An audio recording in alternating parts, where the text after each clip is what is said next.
বিষ্ণুবী যখন নামাজ পড়তেন উনি বলতেন ইস্তাকিমু ওয়া'তাদিলু ইয়ারহামুকুমুল্লাহ, কাতার সোজা করো, ফাঁকা জায়গা বন্ধ করে দাও, কারণ আমি সামনে যেমনি দেখি পেছনেও তেমনি দেখি। অনেকে বলেন বিশ্বনবী পেছনে দেখতেন এই মাহারে নবুয়তের জায়গাটা দিয়ে, এটা ছিল বিশ্বনবীর behind CC camera, behind close circuit camera. আল্লাহু আকবার।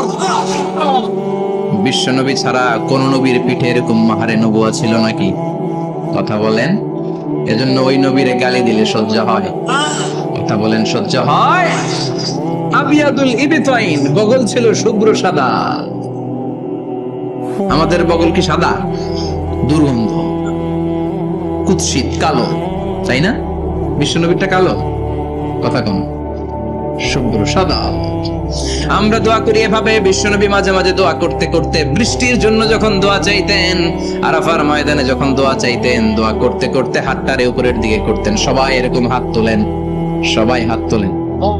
বিশ্বনবী মাঝে মাঝে আবেগের চোটে এইখান থেকে হাতটা এই জায়গায় নিয়ে যেতেন। সুবহানাল্লাহ। বিশ্বনবী যখন হাত আবেগের চোটে উপরের দিকে উঠাতেন, বিশ্বনবীর বগল দেখা যেত। সাহাবারা বলতেন হাত্তা ইউরা বায়াদু ইবতাইহি, এই সুযোগে আমরা দেখতাম ওনার বগলটা ধবধবে সাদা, কোনো দাগ ছিল না। মুস্তাওয়াল জাবিন, প্রশস্ত ললাট ছিল। আসাম্মুল আনফ, খাড়া নাক ছিল। বিশ্বনবীর নাক কিন্তু বোচা ছিল না। এরকম চ্যাপটা নাকরে আপনারা কোম্পানিগঞ্জে কি বলেন? সাকমা, কি নাক? হ্যাঁ, বুসা, নাক বুসা বা বোচা। বিশ্বনবীর নাক এই চাকমা স্টাইলে নাক ছিল না, খাড়া ছিল, খাড়া নাক ছিল। সুবহানাল্লাহ পড়ুন। মুফাল্লিজুল আসনান, দাঁতগুলো ছিল পরিপাটি। বিশ্বনবীর দাঁতের দিকে তাকালে, বিশ্বনবীর হাসির দিকে তাকালে মনে হতো হাসিতে যেন মুক্তা ঝরে। সুবহানাল্লাহ। বিশ্বনবী দেখতে কেমন ছিল আন্দাজ পাচ্ছেন না মোটামুটি?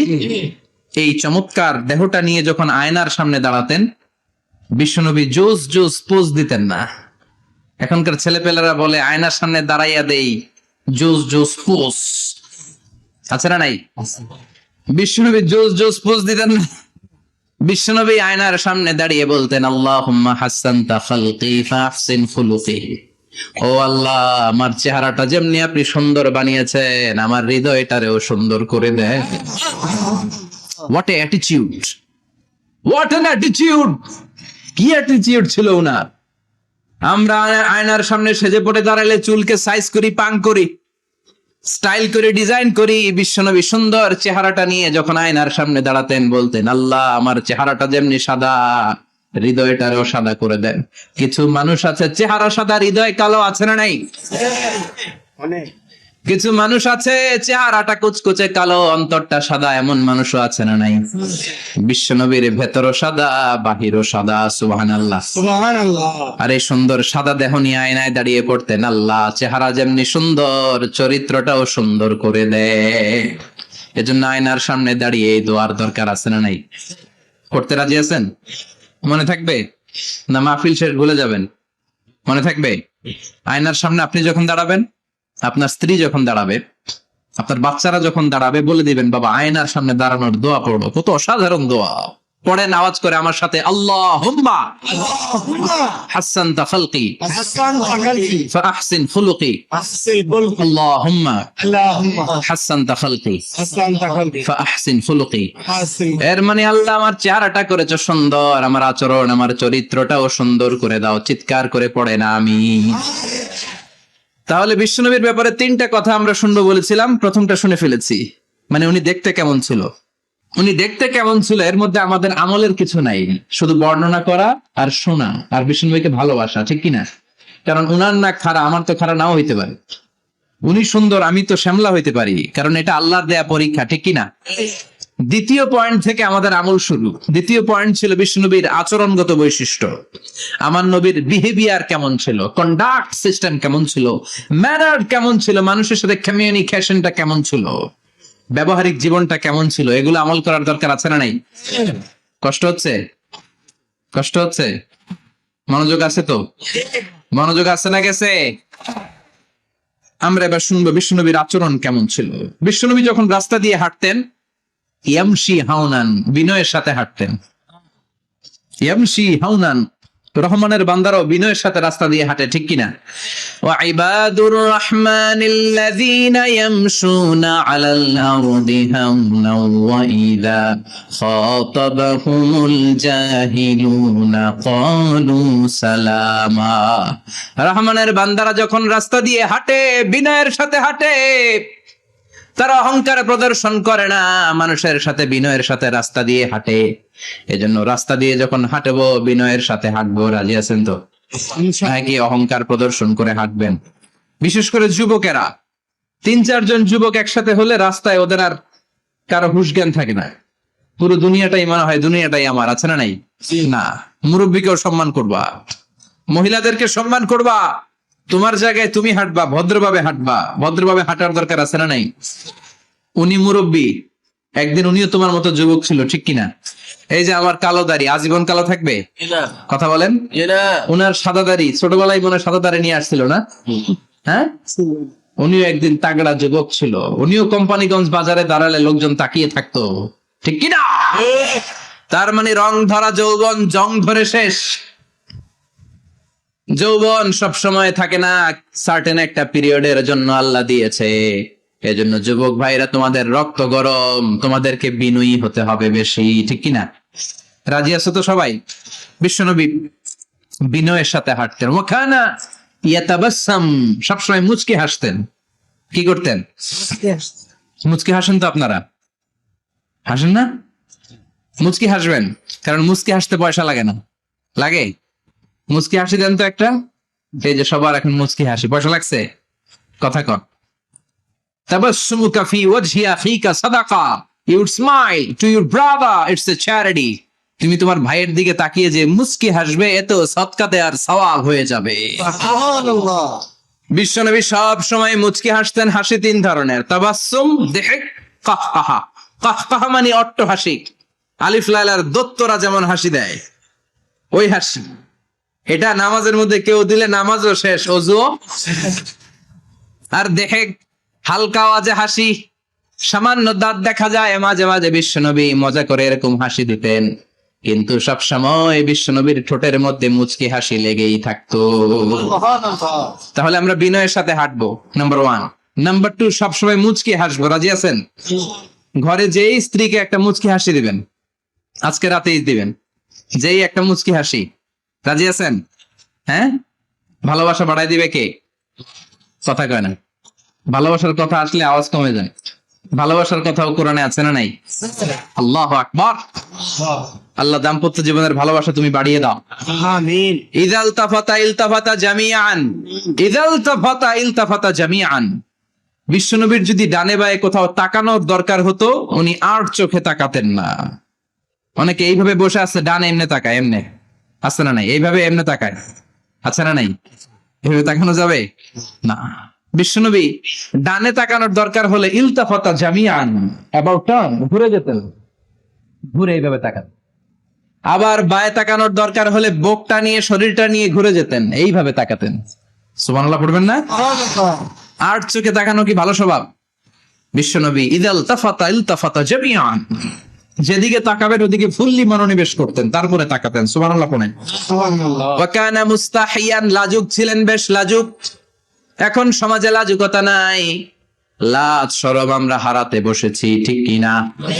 বিশ্বনবী আসাদ্দ হায়াআন মিনাল আযরা ফি খিদরিহা, যেই মেয়েদের বিয়ে হয় নাই, এমন ভার্জিন নারী, কুমারী নারী যারা পর্দার ভেতরে অনেক লাজুক হয়ে বসে থাকে, বিশ্বনবী পর্দার আড়ালের ওই কুমারী নারীদের চাইতেও বেশি লাজুক ছিলেন। এত লাজুক ছিলেন, এত লাজুক ছিলেন, লজ্জা পেলে চেহারাটা বিশ্বনবীর লাল হয়ে যেত। ছোট্টবেলায় হালিমাতুস সাদিয়ার বাড়িতে যখন দুধ খেতে গিয়েছিলেন, বিশ্বনবীর দুধ মা হালিমাতুস সাদিয়া বলে, এই কুরাইশি মোহাম্মদ ছেলেটাকে কখনো কাঁদতে দেখি নাই। ক্ষুধা লাগলেও কাঁদে না, ব্যথা পেলেও কাঁদে না, শুধু লজ্জাস্থানের জায়গা থেকে কাপড়টা একটু সরে গেলে ছোট্ট মোহাম্মদ চিৎকার দিয়ে ওঠে। কি বোঝে সে? ক্ষুধা লাগলেও কাঁদতো না, ব্যথা পেলেও কাঁদতো না, লজ্জাস্থানের জায়গা থেকে কাপড় সরে গেলে বিশ্বনবী চিৎকার দিয়ে উঠতেন। সুবহানাল্লাহ পড়ে। এজন্য লজ্জা শরমের দরকার আছে না নাই? ইযা লাম তাস্তাহি ফাসনা মা শি'তা, যদি লজ্জা শরম না থাকে যা মন চাই তাই করতে পারো, এটা আমাদের বাংলাদেশে ব্যাপক। লাজ শরম কিচ্ছু নাই। এজন্য লাজুকতার বড় দরকার। যেখানে যার বসা দরকার সে সেখানে যাবে। কিয়ামতের আগে যেই লোক যেই চেয়ারে বসার দরকার ওই লোক ওই চেয়ারে বসবে না। এটা হলো কিয়ামতের আলামত। জোরে কোন ঠিক কিনা? সভাপতি হওয়ার যোগ্যতা নাই, সভাপতি হয়, আছে না নাই? সেক্রেটারি হওয়ার যোগ্যতা নাই, সেক্রেটারি হয়, এরকম সমাজে আছে না নাই? নেতা হওয়ার যোগ্যতা নাই, নেতা হয়, আছে না নাই? সবগুলো কিয়ামতের আলামত। আমার বিশ্বনবী এমন লাজুক ছিলেন, বিশ্বনবীর মতো এমন লাজুক নবী আর কেউ ছিল নাকি? কথা বলেন। ওয়াকানা আসহাবুল মাইমানা, বিষ্ণুবী ডানপন্থী ছিলেন। কি পন্থী? কি পন্থী? মুষ্টিবদ্ধ ডান হাতটাকে এরকম উপরের দিকে করেন আর চিৎকার করে বলেন বিশ্বনবী কোন পন্থী ছিল? আমরা কোন পন্থী? জান্নাতে কারা ঢুকবে? কোন বামপন্থীর স্থান জান্নাতের ভেতরে হবে? চিৎকার করে বলেন কোন নাস্তিক জান্নাতে ঢুকতে পারবে? এজন্য নবীদের মতো ডানপন্থী হতে হবে। জোরে কোন ঠিক কিনা? বিশ্বনবী সব ভালো কাজগুলো ডান দিক দিয়ে করতে পছন্দ করতেন। জামা পরলে ডান দিক দিয়ে, খাবার বিতরণ করলে ডান দিক দিয়ে, মুসাফা করা শুরু করলে ডান দিক দিয়ে, ডান দিক দিয়ে ভালো কাজ বিশ্বনবী পছন্দ করতেন। সুবহানাল্লাহ। আসহাবুল মাইমানা, বিশ্বনবী মেহমানদারি করতে পছন্দ করতেন। আমরা করি তো? মেহমানদারি করান? মেহমান ঘরে আসলে ভালো লাগে? খারাপ লাগে কার কার দেখি? সবার ভালো লাগে, কিন্তু আমরা অনেকে খুশি হই না। মেহমান আসলে নাখোশ হই, নিজে খাইতে পাই না। মেহমান আইছে কে? খাওয়ামু করতে, খাওন নাই, যেন ও খাওন বানাইছে। খাওন পাঠায় কে? আল্লাহ। রিজিক দেয় কে? আল্লাহ। গোটা বিশ্বের সবাই মিলে আমরা একটা চাল বানাতে পারবো নাকি? ওমিয়া চাইনিজ চাউল না, চাইনিজ ডিম না, ওগুলা সবাই পারে, ঠিক কিনা? আল্লাহর বানানো ন্যাচারাল চাল, গাছের মধ্যে হওয়া যেই চাল, ধান আল্লাহ তৈরি করেছে, এরকম ধান, এরকম একটা পেয়ারা, এরকম ছোট্ট একটা কমলার টুকরা গোটা বিশ্বের সবাই মিলে বানাতে পারে নাকি? এজন্য রিজিকের মালিক কে? মেহমান আপনার রিজিকে ভাগ বসাতে আসে না, সে তো তার রিজিক নিয়ে আসে। সে আরো এসে আপনার রিজিকে বরকত ঢুকিয়ে দিয়ে যায়। চিল্লা এখন ঠিক কিনা? কারণ আমরা বরকতে বিশ্বাসী। বরকত বিশ্বাস করেন? 5 লাখ টাকা মাসে কামায় ডাইন হাতে বা হাতে, আছে না নাই? হালাল হারাম ইচ্ছা মতো কামায়, মাস শেষে কিচ্ছু থাকে না, এরকম ডাকাইত আছে না নাই? হসপিটালের একটা বিল পরিশোধ করতে 3 লাখ চলে যায়, ঋণের বোঝায় জর্জরিত, রাতে ঘুম নাই, তার মানে বরকত নাই। আরেকজনের বেতন 20,000, কয় হাজার? বাড়ি ভাড়া 6,000, বাজার খরচ 6,000, ছেলে মেয়ের স্কুলের বেতন 6,000, বেড়ায় দান করে আরো 1,000, আরো থাকে 1,000। সুবহানাল্লাহ পড়েন। দিস ইজ কল্ড বারাকা। 20,000 বেতনের ভিতরে বারাকা ছিল।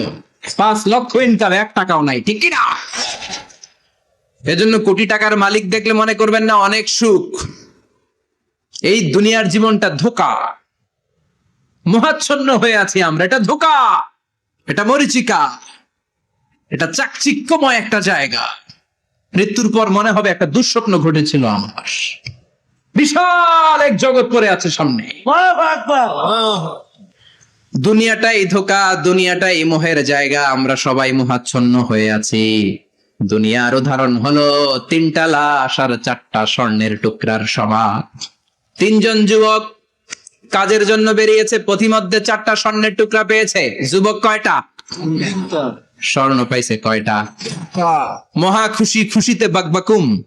4টা স্বর্ণের বড় বড় টুকরা পেয়েছে। আমরা আজীবন খেলে বসে খেয়ে যেতে পারবো, কিচ্ছু লাগবে না আমাদের। 3 বন্ধু বলে ভাগ করি, আরেকজন বলে ক্ষুধা লাগছে। একজন যা বাজার থেকে রুটি কিনে নিয়ে আয়, খাওয়ার পরে ভাগ করবো। একজন রুটি কিনতে গেল, শয়তান 2টারে বুঝায় ওইটারে মারতে পারলে ভাগ বটোয়ারা সহজ হবে। তোরা 2 জন স্বর্ণ 4টা, তুই নিবি 2টা, ও নিবে 2টা। হিসাব সহজ না? 2 বন্ধু প্ল্যান করছে, ওইটারে মাইরা তুই 2টা আমি 2টা। যেটা রুটি আনতে গেছে প্ল্যান করেছে, রুটির মধ্যে বিষ মিশায় নেই। কি মিশাবো? বিষ। তাহলে বিষ খাওয়া রুটি খেয়ে ওই 2টা ফের সব পাবে, আমি পাবো। ভাগাভাগির কিছু নাই, সব যাবে আমার কাছে। 4টা স্বর্ণের টুকরার মালিক আমি। রুটির মধ্যে বিষ মেখে নিয়ে এসেছে। ওই 2 বন্ধু প্ল্যান অনুযায়ী ওইটারে ধরে মেরে ফেলছে। এবার মহা খুশি, এক বন্ধু কয় এবার তো ভাগ বটর আর কিছু নাই, তুই দুইটা আমি দুইটা, আগে খাইয়া লইস। আগে খাওয়ার পরে এই দুইটাও নাই, তিনটা লাশ, চারটা স্বর্ণের টুকরা। এটাই তো দুনিয়ার জীবন, ঠিক কিনা? আসল জীবন কবর থেকে শুরু হবে, কোন ঠিক কিনা? একদিন মাটির ভেতরে হবে ঘরে মন আমার, কেন বাঁধো দালান ঘরে মন আমার, কেন বাঁধো দালান ঘর, ঠিক কিনা? দুনিয়ার জীবন আসল জীবন না, এটা মরিচিকা, এটা ধোঁকা, এটা মোহ, এটা শয়তানের চাকচিক্য। আসল জীবন কবরের জীবন। আসল জীবন সামনে পড়ে আছে, জন্য বরকতে বিশ্বাস করি আমরা, ঠিক কিনা? ল্যান্ড ক্রুজার দাপিয়ে বেড়ায়, বড় বড় টাওয়ারের মালিক, অনেক সম্পদের মালিক। এটা দেখেই মনে করবেন না অনেক সুখে আছে, ঘরে যেয়ে দেখেন কোনো সুখ নাই, ঠিক কিনা? সাধারণত টাকা যার বেশি দুঃখ তার বেশি, টাকা যার কম সুখ তার বেশি। সুবহানাল্লাহ পড়েন। আল কানাআতু মিনাল ইসলাম। এজন্য আমার শ্রমিক ভাইয়েরা, আপনাদের এক পা জান্নাতে এমনি ঢুকে আছে। নামাজ পড়বেন, মা বাবার খেদমত করবেন, ইসলামের নিয়মগুলো মানবেন, দ্বিতীয় পাটাও জান্নাতে ঢুকায় দিবে কে? আর যারা কোটি কোটি টাকার পাহাড় বানিয়েছে, ওদের হিসাবের ফিরিস্তি অনেক বড়। বিশাল বাড়ির মালিক, ল্যান্ড ক্রুজার চালায়, সাবরোলেট চালায়, পোরশে, ফারারে, ল্যাম্বরগিনি চালায়, আছে না নাই? ঘরে সুখ নাই, রাতে ঘুম নাই, টেনশন আর টেনশন, 4টা ট্যাবলেট খেয়ে আধা ঘন্টা ঘুমাতে পারে না, এরকম ধনী আছে না নাই? সব ধনীরা আবার এক পাল্লাই মাইপেন না। মাথার ঘাম পায়ে ফেলে যেই ধনী ব্যবসায়ীরা বড়লোক হয়েছে, ওদের ঘরে ঠিকই শান্তি আছে। তার মানে টাকা যার বেশি, ওষুধ তার বেশি, কিচ্ছু খেতে পারে না। দেখবেন ধনীদের খাবারের ডায়েটে থাকে ভেজিটেবলস আইটেম, ঠিক কিনা? এমনি হজম হয় না, আবার ডাক্তারের কাছে গেলে বলে কিচ্ছু খাবেন না, খালি ঘাস খাবেন। কি খাবেন? মানে ভেজিটেবল খাবেন, সবজি খাবেন, তো সুস্থ থাকবেন, আছে না নাই? ঘুম নাই, শান্তি নাই। এই যে কোম্পানিগঞ্জ বাজারের যারা কুলি মজুর শ্রমিক, এদের ঘুমে ঝামেলা আছে? কথা বলেন। ধনী পয়সাওয়ালা কোটিপতি, সে ঘুমের ট্যাবলেট খায়, ঘুমের জন্য যে ট্যাবলেট লাগে রিক্সাওয়ালা ওইটাই জানে না, ঠিক কিনা? হাজার কোটি টাকার মালিক হলে বাড়ি কিনা যায়, গাড়ি কিনা যায়, সুখ কিনা যায় না। কোম্পানিগঞ্জ বাজারে সুখ বিক্রি হয় এমন দোকান আছে নাকি? কথা কন, একটাও নেই। কি করলেন আপনারা? সুখের দোকান দিতে পারলেন না? কি আজীব তামাশা। টাকা দিয়ে সুখ কিনা যায় না, গাড়ি কিনা যায়, বাড়ি কিনা যায়, কিন্তু সুখ নো ওয়ে, কেনা যায় না। টাকা হলে জাজিম কিনা যায়, বালিশ কিনা যায়, ঘুম কিনা যায় না। ঘুম কিনা যায়? ফার্মেসিতে ডাক্তারের কাছে যে যদি বলেন 2000 টাকার ঘুম দেন, দিবে? ডাক্তার কি বলবে? ধুর মিয়া, আমারই ঘুম আসে না, তোমারে আমি ঘুম বিক্রি করবো, আছে না নাই? শ্রমিক ভাই, রিক্সাওয়ালাদের ঘুমের ঝামেলা নাই, যেখানে রাইট ওইখানে, যেখানে রাইট ওইখানেই কাই। ওর মাথা লাগতে দেরি বিছানায়, নাক ডাকতে দেরি হয়, ওর নাকের ডাকের আওয়াজে ট্রাকের ইঞ্জিনও ফেল, ঠিক কিনা? এই জন্য আমরা বরকতে বিশ্বাসী। অল্প খাবো, অল্প পড়বো, অল্প জমাবো, অল্পের ভেতরে বরকত দিয়েছে কে? এজন্য মেহমান আসলে বিশ্বনবী খুশি হতেন, আমরাও মেহমান আসলে খুশি হব। রাজি আছি না নাই? সবাই রাজি?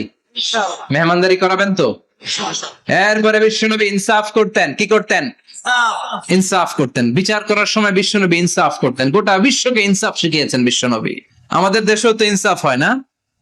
হাইকোর্টে, সুপ্রিম কোর্টে, গ্রাম্য সালিশে আছে, আছে। আহকামুল হাকিমিনের দরবারে সবগুলো বিচার আবার বসবে, চিল্লায় বলেন ঠিক কিনা? অমিয়া দুনিয়াতে বিচারপতি বিচারের রায় দেয়, ওই বিচারপতিরও বিচার আছে না নাই? সবচেয়ে বড় বিচারপতির নাম কি? বিশ্বনবী ইনসাফ করে গোটা বিশ্বকে দেখিয়ে গেলেন কেমন করে বিচার করতে হয়। বিশ্বনবীর কাছে কখনো বিচার আসলে বিশ্বনবী দুই পক্ষের কথা শুনে রায় দিতেন। পড়েন সুবহানাল্লাহ। সব সময় দুই পক্ষের কথা শুনে রায়। এখন কি দুই পক্ষকে সমান প্রিভিলেজ দেয়া হয়? কথা বলেন। কারণ কোরআন দিয়ে বিচার হয় না। কোরআন দিয়ে বিচার হোক আমরা চাই কি চাই না? আমার সংসদ ভবনের ভেতরে কোরআনের আইন দিয়ে সংসদ ভবন কায়েম হোক আমরা চাই কি চাই না? সেনাবাহিনীর ভেতরে দরবার হলগুলোতে যখন আলোচনা বসে কোরআন মাঝখানে থাকবে, চিল্লায় বলেন ঠিক কিনা? দেশের সবগুলো ক্যান্টনমেন্টের ভেতরে কোরআন থাকার দরকার আছে না নাই? সবগুলো আদালতের ভেতরে কোরআন থাকার দরকার আছে না নাই? কোরআনের আইন অনুযায়ী আমার দেশের সব নিয়ম কানুন চলবে আমরা চাই কি চাই না? এই কোরআনের আইনের বিরুদ্ধে যদি কোনো আইন পাশ করা হয় আমরা ওই আইনের বিরুদ্ধে চিৎকার করে বলেন ঠিক কিনা? আমরা এই কোরআনের জন্য সব বাজি রাখতে রাজি আছি, আমরা জীবন বাজি রাখতে রাজি আছি, আমরা দেহের তাজা রক্ত বিলিয়ে দিতে রাজি আছি, জোরে বলেন ঠিক কিনা? কোরআনের জন্য কে কে ময়দানে থাকতে রাজি আছেন হাত উঁচু করে আল্লাহর দেখা।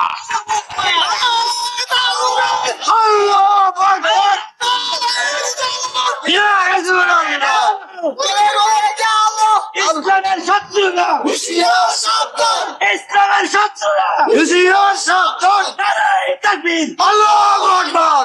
আল্লাহ কোরআনের জন্য যে ভালোবাসাটাকে তুমি কবুল করো, আমরা যেন দেখে যেতে পারি যে এই দেশে কালেমার পতাকা পতপত করে উড়েছে। আমরা যারা ইসলামের পক্ষে, এটাই আমাদের অপরাধ। আমরা ইসলামকে একটা বিজয়ী শক্তি হিসেবে দেখতে চাই, আমরা ইসলামকে পার্লামেন্টের ভেতরে দেখতে চাই, আমরা কালিমার পতাকা পতপত করে উঠছে এটা দেখে যেতে মরতে চাই, চিল্লায় বলেন ঠিক কিনা? বিশ্বনবী ইনসাফ শিখালেন, বিচার আসলে দুই পক্ষের কথা শুনতেন।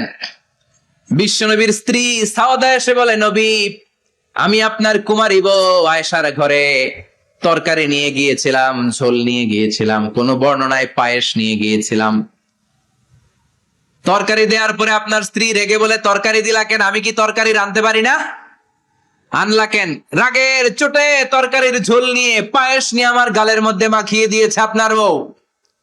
আপনি তো শ্রেষ্ঠ বিচারক, ও নবী বিচার করে দেন। দুই বউয়ের মধ্যে ঝগড়া আছে না নাই? বিশ্বনবী সাউদার কথা শুনলেন, মা আয়েশাকে ডেকে পাঠালেন।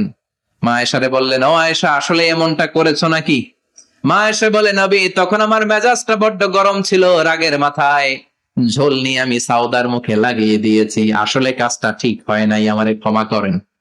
বিশ্বনবী দুইজনের কথা শুনে ঠান্ডা হয়ে বসলেন। সুবহানাল্লাহ। একজনের কথা শুনে রায় দেয় নাই, ঠিক কিনা? দুইজনের কথা শুনে বিশ্বনবী বললেন, আমার আদালতের রায় হচ্ছে কিসাস, টিট ফর ট্যাট।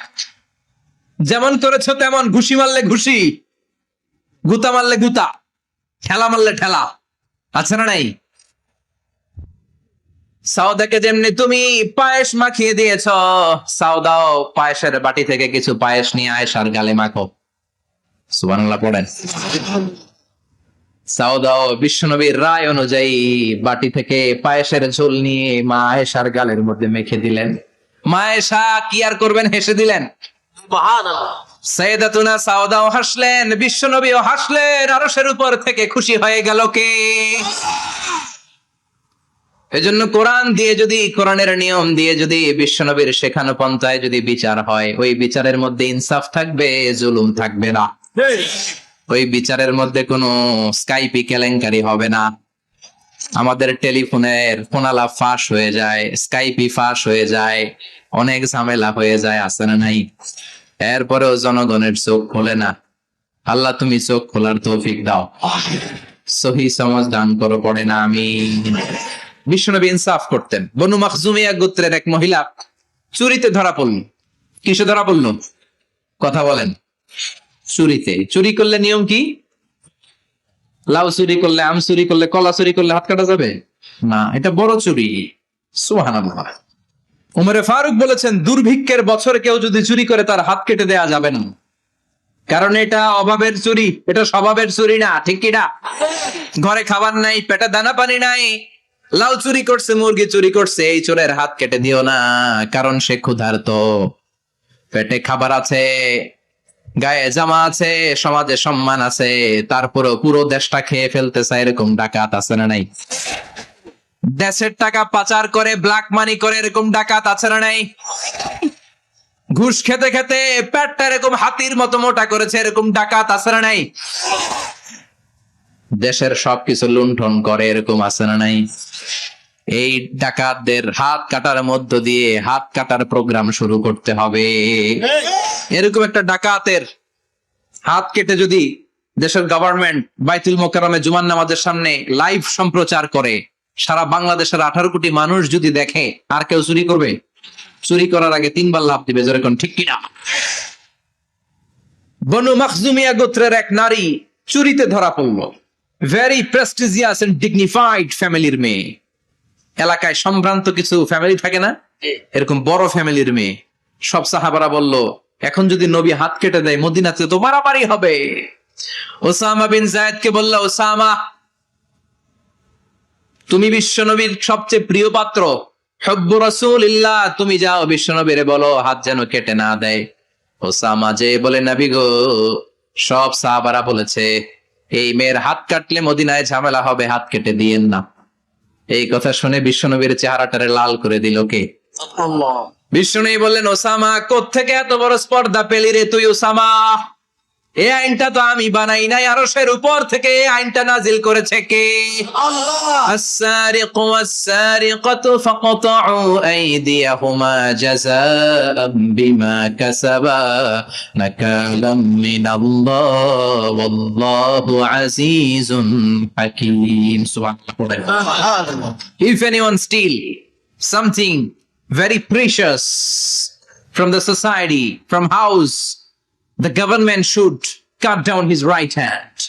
দামি কিছু চুরি করলে গভর্নমেন্ট কাটবে, আমরা কাটতে পারবো? এটা সরকারের কাজ, সরকার ডান হাত কেটে দিবে।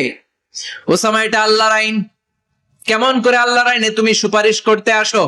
কোন বনু মাখজুমিয়া গোত্রের মেয়ে?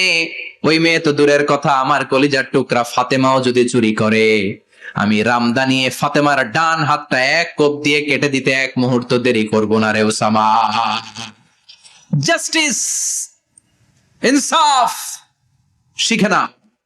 কেমন করে প্রতিষ্ঠা করেছে বিশ্বনবী, চিৎকার করে বলেন ঠিক কিনা? এগুলো হচ্ছে বিশ্বনবীর অভ্যাস, আচরণ। বিশ্বনবী ধীরস্থির ভাবে কথা বলতেন, তাড়াহুড়ো করতেন না। সাহাবারা বলতেন, বিশ্বনবী যখন কথা বলতেন প্রতিটা শব্দ আলাদা করা যেত, প্রতিটা অক্ষর আলাদা করা যেত। আল্লাহু আকবার। আবার জরুরি কোনো কথা যখন বিশ্বনবী বলতেন, ওইটাকে 3 বার বিশ্বনবী রিপিট করতেন। কয়বার? 3 বার। কারণ জরুরি। কারণ কি? যেন না ভুলে যায়, ভুল যেন না হয়, 3 বার বলতেন। বিশ্বনবী একবার তাকওয়া নিয়ে ওয়াজ করতেছিলেন আর বলছিলেন, তাকওয়া হা হুনা হা হুনা হা হুনা। তাকওয়া এইখানে এইখানে এইখানে। কয়বার বললেন? কারণ তাকওয়ার ওয়াজ কি কম গুরুত্বপূর্ণ নাকি বেশি গুরুত্বপূর্ণ? তাকওয়া মানে কার ভয়? যাদের হৃদয়ে আছে আল্লাহর ভয়, তারা কবু পথ ভুলে যায় না। আল্লাহর প্রেম ছাড়া এই দুনিয়ায় কারো কাছে কোনো কিছু চায় না, ঠিক না? যাদের হৃদয়ে আছে আল্লাহর ভয়, তারা কবু পথ ভুলে যায় না। আল্লাহর প্রেম ছাড়া এই দুনিয়ায় কারো কাছে কোনো কিছু চায় না। রাতের আধারে যারা সেজদাতে রয়, দু চোখের শ্রুতে নদী যেন বয়। রাতের আধারে যারা সেজদাতে রয়, দু চোখের শ্রুতে নদী যেন বয়। ছলনার হাতছানি যতই ডাকুক, ছলনার হাতছানি যতই ডাকুক, পেছনে ফিরেও সে তাকায় না। যাদের হৃদয়ে আছে আল্লাহর ভয়, তারা কবু পথ ভুলে যায় না। আল্লাহর প্রেম ছাড়া এই দুনিয়া কারো কাছে কোনো কিছু চায় না। চিৎকার করে বলেন ঠিক কিনা? তাকওয়ার ওয়াজ করলেন, তাকওয়া মানে আল্লাহর ভয়। বিশ্বনবী বললেন, তাকওয়া হা হুনা, তাকওয়া হা হুনা, তাকওয়া হা হুনা। তাকওয়া এই জায়গায়, তাকওয়া এই জায়গায়, তাকওয়া এই জায়গায়। যেহেতু এটা গুরুত্বপূর্ণ, বিশ্বনবী 3 বার ইঙ্গিত করে বলেছেন। সুবহানাল্লাহ। বিশ্বনবী বলেন না তাকওয়া হা হুনা, তাকওয়া এইটা।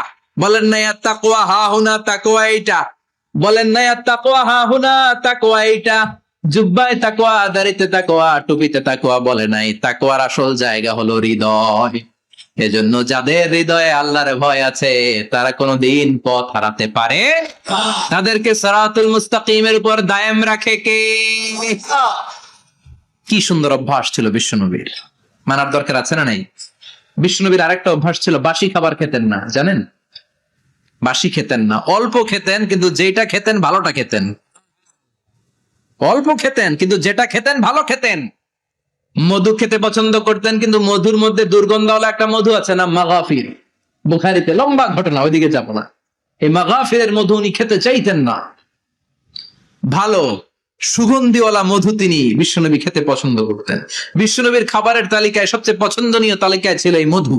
মধু খেতেন, দুধ খেতেন, খেজুর খেতেন, জব খেতেন, বার্লি খেতেন, ছাগলের বাজুর মাংস খেতে পছন্দ করতেন, সিনার মাংস। সুবহানাল্লাহ কইবেন না? What a choice! কি চয়েস ছিল বিশ্বনবীর! বাজুর মাংস খেতেন। বিশ্বনবী লাউ খেতে পছন্দ করতেন, লাউ। রুম্মান ফল খেতে পছন্দ করতেন, রুম্মান মানে ডালিম। রুম্মান মানে কি? ডালিম খেতে পছন্দ করতেন। মাশরুম খেতে পছন্দ করতেন। সুবহানাল্লাহ পড়ে। মাশরুমের স্যুপ পাওয়া যায় না রেস্টুরেন্টে? বিশ্বনবী বলতেন, আল কামআতু মিনাল মান্নি ওয়া মাউহা শিফাউন লিল আইন। এই কামআ মানে মাশরুম, ব্যাঙের ছাতা, এটা হলো মান্না সালোয়ার মতো দামি খাবার। আর এই মাশরুমের স্যুপ চোখের জন্য মহৌষধ। যাদের রাত কানা দিন কানা আছে, মাশরুমের স্যুপ খান, চোখ ভালো করে দিবে কে? এজন্য বিশ্বনবী যেগুলো খেত এগুলো খাওয়ার দরকার আছে না নাই? বিশ্বনবীর যে সুন্দর চরিত্র ছিল, আচরণ ছিল, এগুলো পালনের দরকার আছে না নাই? তাহলে বিশ্বনবীর তিনটা কথা বলবো বলেছিলাম। প্রথম কথা ছিল দেখতে কেমন ছিল। অনেক কথা এত বলা যাবে না, সংক্ষেপে বললাম যে বিশ্বনবীর আচরণ কেমন ছিল। এখন শুনবো, শেষ কথা বলে যাই, বিশ্বনবীর ইন্টেলেকচুয়াল পাওয়ার কেমন ছিল, ওনার বুদ্ধিমত্তা কেমন ছিল। Our beloved prophet Muhammad, the last messenger, was a very good mediator. বিশ্বনবী ভালো মিডিয়েটর ছিলেন। বিশ্বনবী ভালো মধ্যস্থতাকারী ছিলেন। ঝগড়া লাগলে মিলাই দিতে পারতেন চমৎকার। সুবহানাল্লাহ। বাড়িতে যায়া জিমায় পড়ছেন? কষ্ট হচ্ছে? আর কয়েক মিনিট পড়বো, একটা তাকবীর দেন, লিল্লাহি তাকবীর। He was a very good mediator. মধ্যস্থতাকারী ব্যক্তিত্ব ছিলেন। স্বামী স্ত্রীর মধ্যে ঝগড়া লাগলে মিলাইয়া দিতেন, বন্ধু বন্ধু ঝগড়া মিলাইয়া দিতেন, সমাজে সমাজে মারামারি মিলাইয়া দিতেন। মক্কা থেকে মদিনায় যখন গেলেন, মদিনায় 120 বছরের একটা যুদ্ধ চলছিল, কেউ যুদ্ধটা থামাতে পারে না। বিশ্বনবী 7 দিনের ব্যবধানে যুদ্ধ থামিয়ে দিলে। Intellectual capacity, very good mediator. এজন্য বিশ্বনবীর উম্মত যারা, তাদের অভ্যাস হবে ঝগড়া লাগায় দেওয়া যাবে না, মিলায় দিতে হবে। ঠিক কিনা? আমরা যদি ঝগড়া দেখি দূর থেকে আরো লাগায় দিতে চাই, আছে না নাই? কোম্পানিগঞ্জ বাজারে ঝগড়া, কয় লাগুক আরো লাগুক, ধরবি না, থামাবি না। দূর থেকে মজা দেখি, মজাই লাগে। এরকম ডাকাইত আছে না নাই? আগুন লাগলে পানি দিয়ে নেবায়, অনেকে তেল ঢালে, আছে না নাই? কি করবেন? মিলিয়ে দিবেন। আপনার মর্যাদা বাড়িয়ে দিবে কে? আল্লাহ। বিশ্বনবী ভেরি গুড মিডিয়েটর ছিলেন। বিশ্বনবী লজিক্যাল এবং রেশনাল ছিলেন, বুদ্ধিমত্তাকে কাজে লাগাতেন। এক সাহাবী এসে বলে, নবী ইযান লি বিজিনা, আমার জিনার অনুমতি দেন। কিসের অনুমতি? কার কাছে অনুমতি চাইলো? অন্যান্য সাহাবারা এই যুবক ছেলেটাকে ধমকাতে লাগলো, বসো, এই মিয়া বসো, বিশ্বনবীর কাছে কি কথা বলে এগুলা? ওই যুবক বসে রইল। বিশ্বনবী কাজ সারালেন, এরপর বললেন, আইনা শাবাব, ওই যুবকটা কোথায়, এদিকে আসো, কি চাইছো বলো। কই, বিশ্বনবী আপনি আমারে জিনা করার অনুমতি দেন। বিশ্বনবী যুবকটারে কাছে ডেকে আনলেন, বললেন, ও যুবক, তোমার ঘরে বোন আছে কিনা? কয় আছে। তোমার বোনের সাথে কোন পুরুষ জিনা করুক, তোমার কেমন লাগবে? সে বলে, আমি এই পুরুষটারে হত্যা করব। হত্যা করবা? ওকে, ডান। তোমার ঘরে মা আছে কিনা? আছে। তোমার মায়ের সাথে পর পুরুষ জিনা করবে, কেমন লাগবে? আমি সাইজ করবো ওরে। তোমার ঘরে স্ত্রী আছে কিনা? আছে। তোমার স্ত্রীর সাথে যদি কেউ জিনা করে কেমন লাগবে? বলে, আমি তারে ছাড়বো না। বিশ্বনবী বললেন, তাহলে যেই মহিলার সাথে তুমি জিনা করবা সেও তো কারো বোন, সেও তো কারো স্ত্রী, সেও তো কারো মা, ঠিক কিনা? সুবহানাল্লাহ। What N intellectual capacity. যুবক বলে তাই তো, এইভাবে তো ভাবি নাই। আমি যার সাথে পাপ কর্ম করব সেও তো কারো বোন হবে, সেও তো কারো মা হবে, সেও তো কারো স্ত্রী হবে। ও নবী, আপনি আমারে মাফ করে দেন, আমার জন্য দোয়া করে দেন যেন তাকওয়ার উপর জীবন প্রতিষ্ঠা করতে পারি। লজিক্যালি জিনিসকে সলভ করার চেষ্টা করতেন। মুআয ইবনে জবালকে বিশ্বনবী সাল্লাল্লাহু আলাইহি ওয়াসাল্লাম ইমাম বানিয়ে পাঠালেন। উনি ইমামতি করতে গেলেন এক মসজিদে। মাগরিবের সালাতে উনি লম্বা কেরাত ধরলেন। এশার নামাজ শুরু করলেন সূরা বাকারা দিয়ে, কোরআনের সবচেয়ে ছোট সূরা। হ্যাঁ, বড়? কত বড়? বিশাল বড়। এখন ওই এলাকার মুসল্লিরা ছিল কৃষক মুসল্লি। এক কৃষক মুসল্লি সাহাবী নামাজের পেছনে দাঁড়ালেন, দেখলেন বাকারা দিয়ে দৌড়ছে, কেরাত শেষ হয় না, আর দাঁড়িয়ে থাকতে পারে না, পায়ে ব্যথা করে, পিঠে ব্যথা করে। কিছুক্ষণ পর রেগে মেগে নামাজ ছেড়ে দিয়ে বারান্দায় নামাজ পড়ে বিশ্বনবীর কাছে বিচার দিতে গেলেন। যে বললেন, নবী এমন ইমাম পাঠাইছেন এশা পরে বাকারা দিয়া। বিশ্বনবীকে সর্বনাশ, মুআয তো বেজাল লাগে ফেলতেছে। ডেকে পাঠালেন, সহিহ বুখারীর বর্ণনা। বিশ্বনবী বললেন, মুআয, হোয়াট আর ইউ ডুইং দেয়ার? কি করছো তুমি সেখানে? আফাতানুন আনতা ইয়া মুআয? ও মুআয, তুমি কি ফিতনা বাজাও নাকি? তুমি কি ফিতনা ছড়াচ্ছ নাকি? খেটে খাওয়া মানুষ, কৃষক মানুষ, মাঝারি সাইজের কত সুন্দর সূরা আছে, ওয়াদ-দুহা ওয়াল-লাইলি ইযা সাজা, আল কারিআতু মাল কারিআ, আসনা নাই, আলহাকুমুত তাকাসুর, আসনা নাই। এগুলো দিয়ে না পড়ে বড় বড় সূরাতুল্লাহ কেন্দ্রে মুআয, আফাতানুন আনতা ইয়া মুআয, তোমারে কি আমি অ্যাপয়েন্টমেন্ট দিছি তুমি ফিতনা বাজাবা? খবরদার মুআয। ইয়াসসিরু ওয়ালা তুআসসিরু, ইসলামকে মানুষের কাছে সহজ করে উপস্থাপন করবা। বাশশিরু ওয়ালা তুনাফিরু, ইসলামকে এমন ভাবে উপস্থাপন করবা না যে তোমার কথা শুনে মানুষ দিন থেকে ভেগে ভেগে যায়। তাহলে এই দায়ভার ইসলামের নয়, এই দায়ভার বর্তাবে তোমার কাঁধের উপর। চিৎকার করে বলেন ঠিক কিনা? আমাদের মধ্যে অনেকে ইসলামকে অনেক কঠিন করে ফেলে, মানুষকে আশার বাণী শোনায় না, কয় এমনি না পড়লে আপনার বাদ, আপনি বেদাত করছেন, আপনি শিরক করছেন, আপনার কিচ্ছু হবে না। যারে বলে কিচ্ছু হবে না, সে বলে আমার যেহেতু কিচ্ছু হবে না, তোর কথা শোনার আমার দরকার নাই। যে আমারে আশার বাণী শোনায় আমি তার কাছে যাই, ঠিক কি না? এজন্য সহিহ ইসলাম আপনি প্রচার করবেন, but your approach should be very flexible. 100 বছর যেটা চালু আছে আপনি একদিনই উঠিয়ে দিতে পারবেন? It's not a logical approach. বিশ্বনবীর অ্যাপ্রোচ, বিশ্বনবীর রেশনাল ক্যাপাসিটি এমনটা ছিল না। সহজভাবে বুঝাবেন। আদ-দীনু ইউসরুন লা উসরা ফি, দিনটা হলো সহজ, দিনের মধ্যে কাঠিন্যতা নাই। সুবহানাল্লাহ, কি ক্যাপাসিটি! আমি যেমনি আপনাদেরকে নিয়ে বসে ওয়াজ করতেছি, বিশ্বনবী ওয়াজ করতেন, তবে সংক্ষিপ্ত ওয়াজ। আমরা আধা ঘন্টা করে যদি রাখতে চাই, হুজুর আরো আধা ঘন্টা করেন। তো আরো আধ ঘন্টা করে যদি শেষ করতে চাই, হুজুর আর 10 মিনিট করেন। হুজুর ওয়াজ অনেক টেস্ট লাগে, হুজুর নামাজ টেস্ট লাগে না। আছে না নাই? ওয়াজ ভাল লাগে, নামাজ ভাল লাগে না, কিন্তু বিশ্বনবীর ওয়াজ ছিল সংক্ষিপ্ত। আর বিশ্বনবী বলতেন, one of the minor sign before the day of judgment, your lecture will be longer, your সালাত উইল বি শর্টার। কিয়ামতের আগে তোমাদের লেকচার, ইসলামী লেকচার লম্বা হবে, নামাজ হয়ে যাবে সংক্ষিপ্ত। এই আলামত সমাজে আছে না নেই? বিশ্বনবী সংক্ষিপ্ত কথা বলতেন, আর ওনার বুদ্ধিবৃত্তিক ক্যাপাসিটি কাজে লাগিয়ে তিনি বুঝাতেন। হাত দিয়ে ইঙ্গিত করতেন, আঙ্গুলের বিভিন্ন ব্যবহার সমাজে আছে না নাই? এরকম করলে এটার লাইক বলে না, এরকম করলে বলে ডিসলাইক।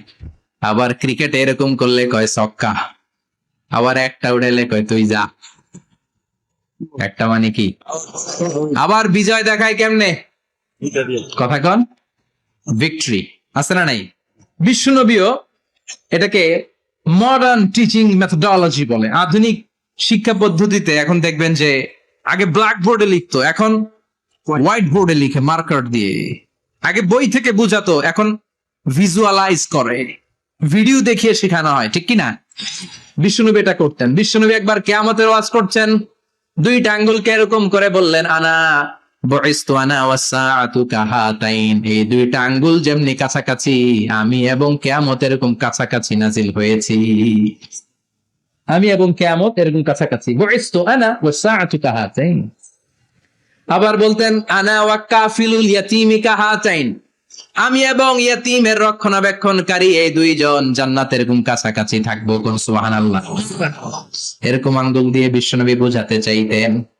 আবার মাটির মধ্যে খেজুর গাছের ডালা দিয়ে লম্বা একটা দাগ টানলেন, ডানে বায়ে অনেকগুলো দাগ টানলেন। সাহাবারা বললেন এটা কি? বিশ্বনবী বললেন এই যে দাগটা দেখলা, এই দাগটার নাম হলো সিরাতুল মুস্তাকিম। চিল্লায় বলেন এই দাগটার নাম কি?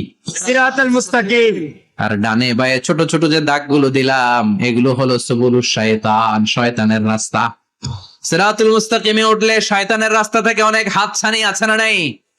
ডানে বায়ে তাকানো যাবে না। সিরাতুল মুস্তাকিমে যে তুমি উঠেছো, চলতে থাকে বা চলা শুরু হলো দুনিয়াতে, শেষ হয়ে যাবে জান্নাতে। সুবহানাল্লাহ। বিশ্বনবী মাঝে মাঝে বোঝানোর জন্য প্রশ্ন করতেন, কারণ প্রশ্ন ছুড়ে দিলে মানুষের মধ্যে জানার আগ্রহ বাড়ে না কমে? কথা বলেন। আমি যদি একটা প্রশ্ন করি আর বললাম উত্তর দেন, কেউ পারতেছেন, একটু ঠেকা ঠেকা ভাব, ঠেকে যাচ্ছেন, তখন হুট করে উত্তরটা বললে এটার জীবনে ভুলবেন না, ভুলবেন? কারণ ওই যে ঠেকছেন, শিখছো কোথায়? ঠেকছো যেথায়, ঠিক কিনা? বিশ্বনবী প্রশ্ন করতেন। বিশ্বনবীর এই প্রশ্নটা বলে শেষ করছি। বিশ্বনবী সাহাবাদের মাঝখানে ওয়াজ করতেছেন আর বলতেছেন, ইন্না মিনাশ শাজারি শাজারা লা ইয়াসকুতু ওয়ারাকুহা মাসালুহু কামাসালিল মুসলিম। বললেন আমাদের এই ভূখণ্ডে এমন একটা গাছ আছে, যেই গাছের পাতা ঝরে না। এই গাছের দৃষ্টান্ত মুমিনের দৃষ্টান্তের মতো। বলো তো গাছটা কি? কে জানো? কেউ কথা কয় না। কি গাছ? কি গাছ? কেউ কথা কয় না, কেউ বলতে পারে না। কেউ বলে শাজারাতুল বাওয়াদি, ওই ক্যাকটাস গাছ, পাহাড়ি গাছ, ওই গাছ, সেই গাছ। কেউ বলতে পারে নাই। বিষ্ণু বললেন কেউ পারো নাই, সঠিকটা শুনে নাও, ইন্নাহা নাখলা, এটা খেজুর গাছ। সুবহানাল্লাহ পড়েন। সাহাবীরা ভাবছে এটা তো ঘরের পাশে আছে, এটা মনে কয় নাই। সব ঘরের চিপায় আরব দেশে খেজুর গাছ, সাহাবারা ভাবছে এটা তো ঘরের গাছ, এটা মনে হয় জিজ্ঞেস করে না, এই জন্য দূরে দূরে চিন্তা করছে। কোন সুবহানাল্লাহ। সব সাহাবীরা বাড়িতে ফিরে গেলেন। ওমরে ফারুক ওনার ছেলে আব্দুল্লাহ ইবনে ওমরও গেল। আব্দুল্লাহ বলে, আব্বা, বিষ্ণুনবী যে জিজ্ঞেস করেছিল বলতো কোন গাছের পাতা ঝরে না, যে গাছের দৃষ্টান্ত মুমিনের দৃষ্টান্তের মতো, আপনারা কেউ পারেন নাই, আমি কিন্তু জানতাম এটা খেজুর গাছ। ওমরে ফারুক বললেন, বেটা কইলি না কেন? কইতে পারলে নবীর সামনে আমার কলিজাটা এত বড় হয়ে যেত।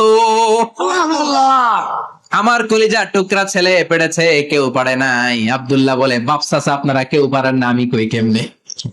শরম লাগছে, শরম। সুবহানাল্লাহ কইবেন না? QA session, questioning answering session করে বিশ্বনবী সাহাবাদেরকে শিখাতে চাইতেন। এজন্য এ নবী এমন নবী যে নবীর পুরো জীবনের প্রতিটি ইঞ্চি ইঞ্চি জায়গাতে আমাদের জন্য শিক্ষা আছে না নাই? এই শিক্ষাগুলো গ্রহণ করতে রাজি আছেন তো? যা শুনলাম আমল করতে রাজি আছেন তো? বিশ্বনবীর জীবনী গ্রন্থ বেশি বেশি স্টাডি করতে রাজি আছেন ইনশাআল্লাহ? 2-4 জন কইছে খালি। সবাই রাজি আছেন তো ইনশাআল্লাহ? যাদের ঘরে বিশ্বনবীর কোনো জীবনী নাই, বাংলা অনেক জীবনী গ্রন্থ পাওয়া যায়। বিশ্বনবীর জীবনী হচ্ছে আমাদের জন্য মডেল, ঠিক কিনা? এবং এই মডেল অনুযায়ী যদি আমাদের জীবনকে আমরা সাজাতে পারি, জান্নাতের দুয়ারগুলো আমাদের জন্য খোলা রাখবে কে? আল্লাহ। আল্লাহ আমাদের সবাইকে কথাগুলো বুঝার আমল করার তৌফিক দান করুক। আমরা পড়ি আমিন। আমিন। যতগুলো কথা বলেছি কোরআন সুন্নাহর আলোকে বলেছি, বানিয়ে কিছু বলি নাই। তারপরেও আমার মনের অজান্তে কোনো মিস ইনফরমেশন যদি আমার মুখ ফসকে বেরিয়ে যায়, সেগুলো যেন আল্লাহ তাআলা আপনাদের স্মৃতিপট থেকে মুছে দেয়। আমরা পড়ি আমিন। আমিন। সত্য, সুন্দর, কল্যাণকর, হকের পক্ষে যা বললাম তার সবটুকুন আল্লাহ তাআলা প্রথমে আমাকে এবং আপনাদের সবাইকে আমলের তৌফিক দান করে। আমরা পড়ি আমিন। আমিন। আপনারা সবাই ভালো থাকবেন, সুস্থ থাকবেন, সুন্দর থাকবেন, কোরআনের সাথে থাকবেন। সুবহানাকাল্লাহুম্মা বিহামদিকা আশহাদু আল্লা ইলাহা ইল্লা আনতা আস্তাগফিরুকা ওয়া আতুবু ইলাইক। ইয়া রাব্বি লাকাল হামদু কামা ইয়ানবাগি লিজালালি ওয়াজহিকা ওয়া আযীমি সুলতানিক। লাকাল হামদু বিল ঈমান, লাকাল হামদু বিল কুরআন, লাকাল হামদু বিল ইহসান। রাব্বানা যালামনা আনফুসানা ওয়া ইল্লাম তাগফির লানা ওয়া তারহামনা লানাকুনান্না মিনাল খাসিরিন। রব্বুল আলামিন গভীর রাত বিশ্ব নবীর জীবনী থেকে চমৎকার কিছু কথা শুনে আমরা তোমার দরবারে দুটি হাত পেতে দিলাম। আমাদের হাত দুইখানা তুমি কবুল আর মঞ্জুর করে দাও। আমরা সবাই গুনাহগার, গুনাহমদের বেশুমার, এমন কোন গুনাহ নাই আমরা করি নাই। রব্বুল আলামিন তোমার কাছে ক্ষমা চাই, আমাদের সবাইকে তুমি মাফ করে দাও। আব্বা আম্মা, দাদা দাদি, নানা নানি, চাচা চাচি, খালা খালু, মামা মামি, পাড়া প্রতিবেশী দেশিকে সবাইকে মাফ করে দাও। আমাদের যত আত্মীয় স্বজন কবরের বাসিন্দা প্রত্যেকের কবর গুলোরে জান্নাতের বাগান বানিয়ে দাও রব্বুল আলামিন। আজকের এই কোম্পানিগঞ্জের বাজারের মধ্যে আমার শ্রমিক ভাইয়েরা সারাটা দিন খাটাখাটুনি করে তোমার এই কোরআনের বাগানটারে সফল করেছে আল্লাহ। টাকা দিয়ে, পয়সা দিয়ে, বুদ্ধি দিয়ে, পরামর্শ দিয়ে যারা আজকে এই কোরআনের বাগানকে সফল করলো, কিয়ামতের দিন কঠিন মুসিবতের কালে আজকের এই মাহফিলটারে তুমি আমাদের নাজাতের ওসিলা বানিয়ে দাও। এলাকার প্রতিটা ফ্যামিলিকে তুমি জান্নাতি ফ্যামিলি হিসেবে কবুল করে নাও। আমাদের ছেলে মেয়েগুলোর তুমি মানুষের মতো মানুষ বানাও। আমাদের সংসারের সুখ শান্তি তুমি বাড়িয়ে দাও। 5 ওয়াক্ত সালাত যেন জামাতের সাথে আদায় করতে পারি তৌফিকে দাও। প্রতিদিন কোরআন যেন অধ্যয়ন করতে পারি তৌফিকে দাও। বিশ্ব নবীর জীবনী গ্রন্থ পড়ে পড়ে জীবনটা যেন আলোকিত করতে পারি তৌফিকে দাও।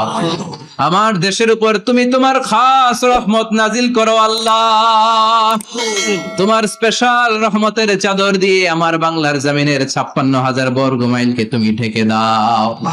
সামনে আমাদের জাতীয় নির্বাচন, দাঙ্গা হাঙ্গামা, মারামারি, অস্থিরতা থেকে আমার দেশটারে হেফাজত করো আল্লাহ। এমন নেতা নেত্রী তুমি আমাদের জন্য নির্ধারণ করে দাও যাদের হাতে ইসলাম নিরাপদ, কোরআন নিরাপদ। কোরআনের পক্ষে কথা বলতে যে যারা জুলুমের শিকার, আল্লাহ তুমি তাদেরকে হেফাজত করো। তুমি ধৈর্য ধারণ করার তৌফিক দাও রব্বুল আলামিন। কতদিনের হায়াত নিয়ে, সময় নিয়ে ক্ষণিকের দুনিয়ার বুকে বসে আছি আমরা জানি না। যতদিন বাঁচবো তোমার গোলামের মতো বাঁচার তৌফিক দাও রব্বুল আলামিন। যতদিন বাঁচবো হকের পক্ষে কথা বলার তৌফিক দাও। আর এই ক্ষণস্থায়ী দুনিয়া ছেড়ে পরপারে যেদিন পাড়ি জমাবো, ওই বিদায় মুহূর্তে বিশ্বনবীর নূরানি চেহারাটা দেখে দেখে, বিশ্বনবীর শেখানো এই মধুর কালিমাটুকুন জপতে জপতে ঈমান নিয়ে যেন আমরা সবাই বিদায় নিতে পারি। লা ইলাহা ইল্লাল্লাহু মুহাম্মাদুর রাসূলুল্লাহ।